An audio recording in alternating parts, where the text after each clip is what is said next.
Boom shakalaka. In today's episode, I'm going to tell you why dollar cost averaging Bitcoin is stupid and why you would have to be an idiot to do it. Plus also a much better strategy. Stay tuned. What's up everyone, Randall here from Crypto Love. Today I am insulting all of you, telling you why you have to be an idiot to dollar cost average Bitcoin. Before we get into it, guys, like the video, subscribe, click the notification bell. It helps out so much. Now let's get into it. Now, what on earth is dollar cost averaging? Dollar cost averaging is buying a fixed dollar amount of an asset of variable value on a regular basis. So in this example here, you would buy $300 of some asset every month. Well, the first month is $30. So with $300, you buy 10 shares. Then the second month is only $10. So with $300, you buy 30 shares. And when it's 20, you buy 15. And when it's 15, you buy 20. And when it's 25, you buy 12. This basically allows you to buy the asset at the best possible price. And to be honest, guys, I have been dollar cost averaging Bitcoin since I got into it in 2017, so I must be an idiot.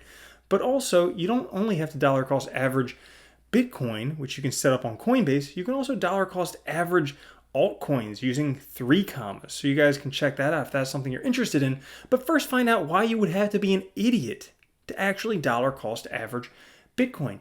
You see, in this article here, published in April of 2019 by Daniel Simmering, Dollar Cost Averaging Doesn't Really Work, a Bitcoin Case Study. He actually took a look at Bitcoin and saw, using data, using science, using evidence, using mathematics, using solid sciences, if it was actually better to dollar cost average or to plop all your money in Bitcoin all at one time. So let's take a look at it.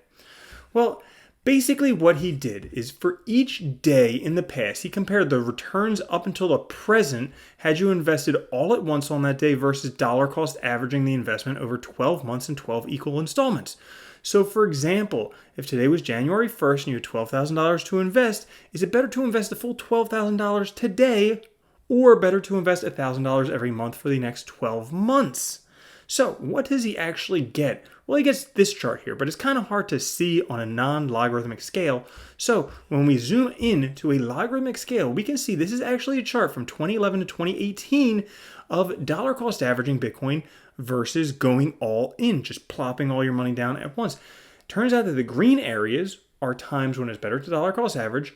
The red areas are times when it's better to just plop in a whole bunch of money. And I don't know about you, but it looks to me like there's a lot more red going on. As a matter of fact, it turns out that only 27% of the days are green, whereas 73% of the days are red.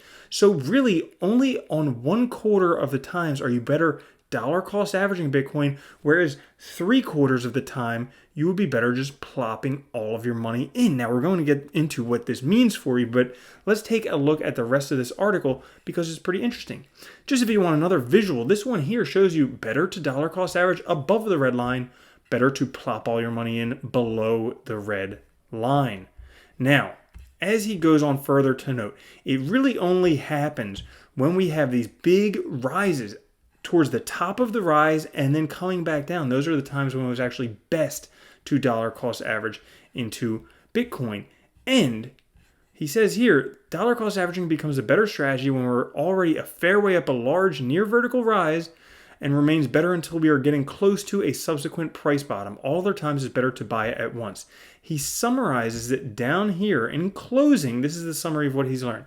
Most but not all the time, you get better future returns if you buy Bitcoin all at once rather than dollar cost average. However, dollar cost averaging does work better if you're buying during a bear market or if the price is already some way up a large vertical rise.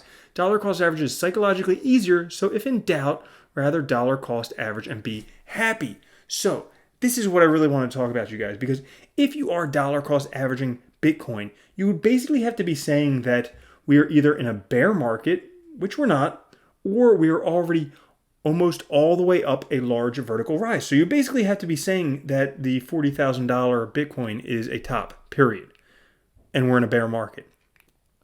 That's the time to dollar cost average Bitcoin. Otherwise, you'd have to be an idiot. Now, let's take a look at this because words, they can break your bones. Sticks and stones can break your bones, but words may never hurt you. Everybody gets butt hurt by getting called names nowadays. But words are only so good. We sometimes need images for this type of thing. So if we take a look at an image, this is showing the same thing that he was showing in this article way back here, right here, okay? I just put it on TradingView using BLX. So taking a look at it, these yellow boxes here, these are the times when it was the best time to dollar cost average. The rest of the time, you're better off plopping all of your money in Bitcoin at once. So we see here in 2011, yeah, all the way at the top, dollar cost average. All the way at the top, running back down, dollar cost average. All the way at the top, running back down, dollar cost average. If you believe that now was the time to dollar cost average, basically what you would be saying is that this is the top right here, and then we're just going to be coming down, which doesn't make much sense when you take a look at the fundamentals and everything that's going on with Bitcoin. And as a matter of fact, there's a much better way to actually know when to dollar cost average and when to plop all your money in. And this is absolutely awesome because this, my friends, makes it super simple. You don't even have to think about it at all. You just head over to the Bitcoin Rainbow chart. And this chart does it all for you. Anytime it's yellow or below, you plop all your money in Bitcoin. Anytime it's orange or above, you dollar cost average. Basically, if you want to know, should you plop all your money in Bitcoin now, or should you go in, put a little bit in every week or a little bit every month or however it goes, you just look at this chart, the Bitcoin Rainbow price chart, and if it's orange and above, you dollar cost average. If it's yellow and below where we are right now, you plop all your money in because the Bitcoin price is likely going parabolic. So guys, that's all for today's video. I hope you did enjoy it. If you did, make sure to like, subscribe, click the notification bell, and I will catch you later. Peace.